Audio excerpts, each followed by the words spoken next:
Not everything that breaks you is meant to destroy you. I'm Christy. Welcome to the unraveling. Hi, beautiful soul. I'm Christy. If this is your first time watching, hello and welcome. And for my returning viewers, it is so good to have you back. Short disclaimer, when I speak of the divine feminine and divine masculine, I am referring to the energetic principles in our gender. We carry both within us, no matter our identity or expression.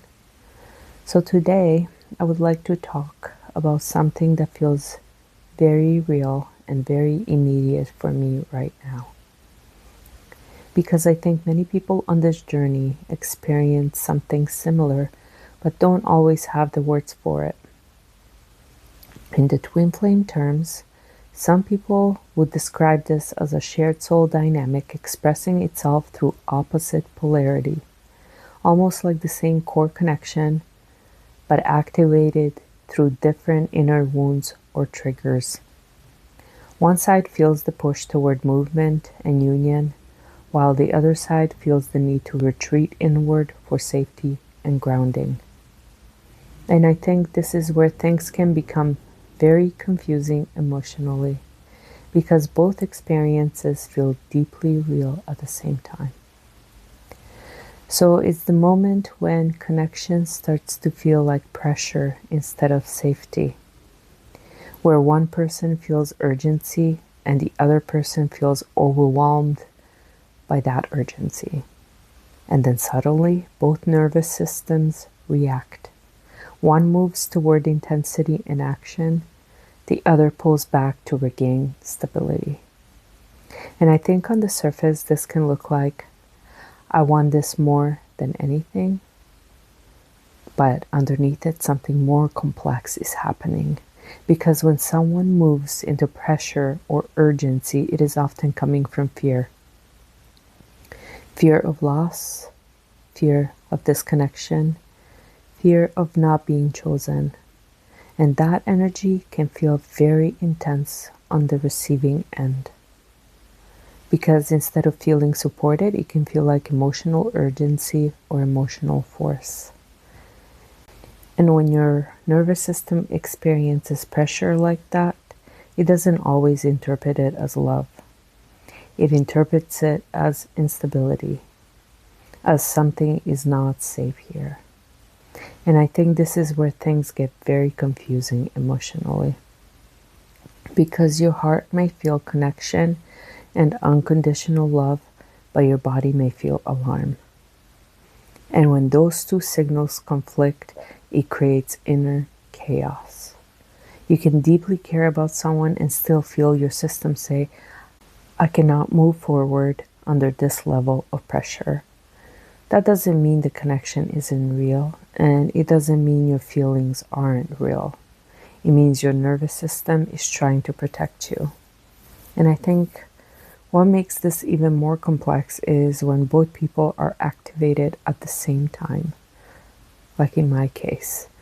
Because when it becomes a loop, one person feels urgency, the other feels pressure, the other withdraws, the first person feels abandonment, urgency increases.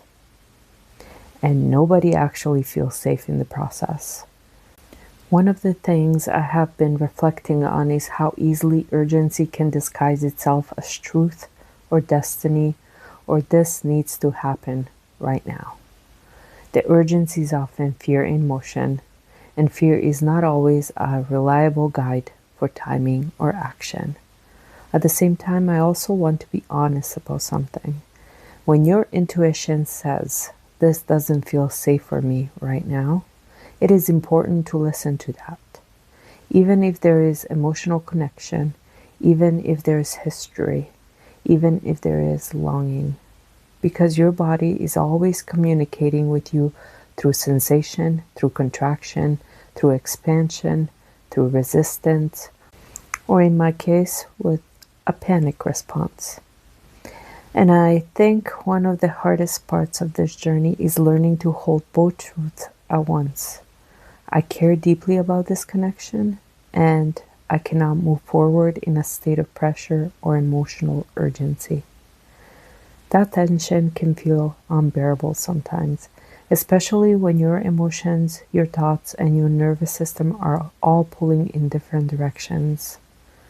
But I think this is where self trust begins to form, not in perfect clarity, but in learning how to not override yourself just to resolve discomfort. And maybe part of healing is realizing that love does not require urgency to be real. And safety is not something we should have to abandon ourselves to access. Sometimes the most aligned thing is not forcing movement, but allowing space for both people to regulate, to reflect, and come back to themselves first. Because connection without safety becomes activation, and activation is not the same thing as peace. And I think many of us are slowly learning the difference. If you stayed until the end, I want to thank you for spending this time with me. If this resonated with you, please feel free to like, subscribe, and share your thoughts below.